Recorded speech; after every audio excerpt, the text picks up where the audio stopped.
Good day mga kanegosyo. Ako nga pala si Jepoy, isang negosyante. Isa rin akong DJ. Ang topic natin ngayon kung kukuha ka ba ng paupahan na commercial space mga kanegosyo para sa pagninegosyo mo or physical store. Mga kanegosyo, huwag mo na ituloy yan. Ang kikita lang dyan yung mga landlord. Mga landlord na kupal. Yung feeling nila habang buhay na trending yung commercial space o physical store. Mga kanegosyo, kung gusto mo talaga magsimula magnegosyo, simulan mo online. Simulan mo ng original content. Try mo muna magbenta. Kaysa kumuha ka ng physical store na ang renta ngayon nasa 20k per month, 1 month deposit, 3 months advance, 80k agad yan. Tapos naka 1 year contract ka pa na kahit malugi ka, babayaran mo pa rin. Ang kumikita lang yung landlord mong kupal. Mga kanegosyo, simulan mo muna magbenta online. Kung walang benta, magsimula ka sa original content. Yan na yung trabaho natin ngayon. Kasama na sa trabaho natin yan bilang negosyante. Kaysa kumuha ka agad ng commercial space mga kanegosyo na walang kasiguraduhan.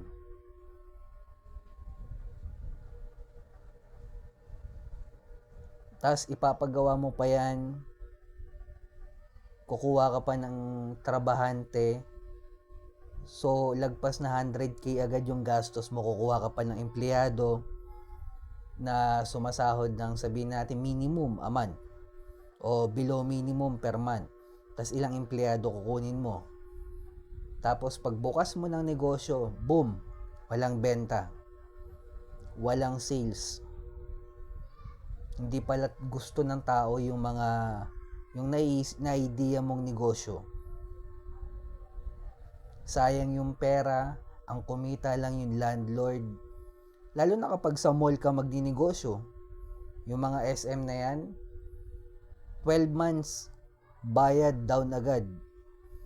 Malugi ka o hindi mo na marere-refund. Ganyan sa SM mga kanegosyo. Kaya mapapansin nyo, ang mga natitirang mga brand sa SM, mga kilalang brand lang. Dahil sa mahal ng renta. Magbenta ka muna online. Tapos pag kumuha ka pa ng physical store, kailangan mo pang kumuha ng permit. Magkano permit ngayon? Sanitary. Tapos pag open mo, lugi ka rin. So pag pinaklose mo yung negosyo mo, magbabayad ka uli sa munisipyo. Sakit sa ulo. Wala palang benta yung idea mo. Simulan mo online. Yan ang labanan ngayon mga kanegosyo. Mapapansin nyo, makaramihan mga negosyong kumikita. Lahat may online presence. Lahat gumagawa ng original content. Dahil yan na yung trabaho natin bilang negosyante. Online na ngayon mga kanegosyo. Kaya kung gusto magsimula magnegosyo, huwag ka muna kumuha ng commercial space. Benta mo muna online.